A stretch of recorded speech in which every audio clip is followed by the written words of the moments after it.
अस्सलाम वालेकुम दोस्तों, अंजुम आपी आप लोग के साथ फिर से हाजिर है अपनी न्यू सीरीज़ लेकर टुगेदर वी शेयर। तो आज हम बात कर रहे हैं रमज़ानों के हवाले से कि रोज़े में हमें किन किन चीज़ों का ख़याल करना चाहिए। तो दोस्तों, सबसे पहले जैसे कि मैंने बताया, अपने कपड़े साफ़ सुथरे रख के फिर उसके बाद कुरान का एहतमाम करना चाहिए। कुरान आप जब पढ़ें तो कोशिश करें कि उसे अंडरस्टैंड भी करें, चाहे एक आयत उसकी पढ़ें, चाहे एक चैप्टर पढ़ें, चाहे एक पेज पढ़ें, उसका ट्रांसलेशन ज़रूर पढ़ लें। उससे होगा ये कि आपकी ट्रांसलेशन होगा तो आपके अंदर एक वो कैफियत पैदा होगी कि जी मैं अपने रब का कलाम पढ़ रही हूँ, अपना रब से बात कर रही हूँ, मेरा रब मुझसे बात कर रहा है और उसके अंदर क्या क्या चीज़ें हैं जो मुझे करनी है।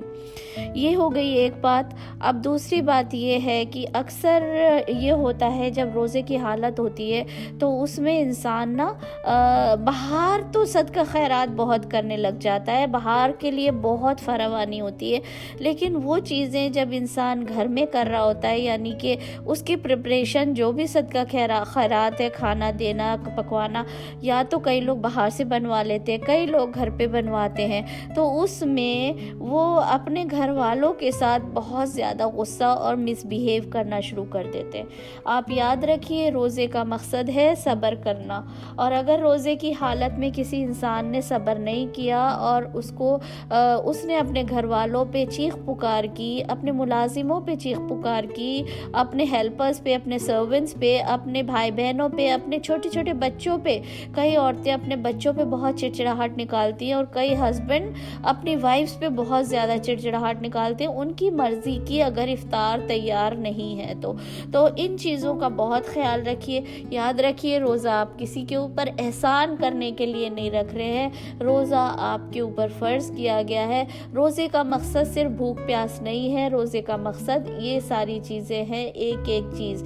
गुस्सा बिल्कुल नहीं होना चाहिए, ग़ीबत बिल्कुल नहीं होना चाहिए, चिड़चिड़ाहट बिल्कुल नहीं होना चाहिए, बदतमीज़ी बदलिहाजी बिल्कुल नहीं होना चाहिए।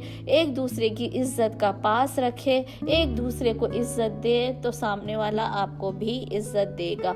किसी जल्दबाजी में ना रहे कि मेरी इज़्ज़त मेरा सब कुछ नहीं। आप सबको इज़्ज़त दें, दूसरों को इज़्ज़त दें, छोटों को इज़्ज़त दें जो आपके नीचे हैं, जैसे वाइव्स हैं और आपके वाइफ है, आपके बच्चे हैं, आपके छोटे बहन भाई हैं, माँ बाप बुज़ुर्ग घर में हैं, सास ससुर हैं, उन सब का आपको ख्याल रखना है, उन सब की आपको बहुत ज़्यादा इज़्ज़त और एहतराम करना है।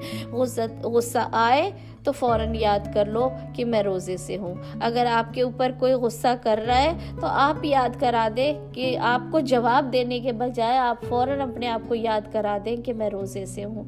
गाड़ी चलाते वक्त अपनी गाड़ी का बहुत ध्यान रखें, अपनी ड्राइविंग का ध्यान रखें, किसी के ऊपर शाउटिंग ना करें। ये छोटी छोटी चीज़ें तो हम मिस कर जाते हैं और बड़े बड़े हम बातों का ख्याल रखते हैं। अगर हम इन छोटी छोटी चीज़ों से, वो कहते हैं ना, बूंद बूंद से बाल्टी भरती है, राई राई करके इंसान का पहाड़ बनता है, तो अब हमें इस महीने में एक एक बूंद करके अपनी नेकियों की बाल्टी भरनी है। बस ये ख्याल रखिएगा।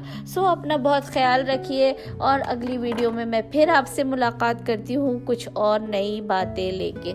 Till the next time, see you, bye bye, take care. मेरे वीडियो को शेयर कीजिए, लाइक कीजिए और लोगों तक पहुँचाइए ताकि आपके लिए भी वो सदका जारिया बने, क्योंकि आपके मोबाइल से ये निकलेगा। Okay, see you.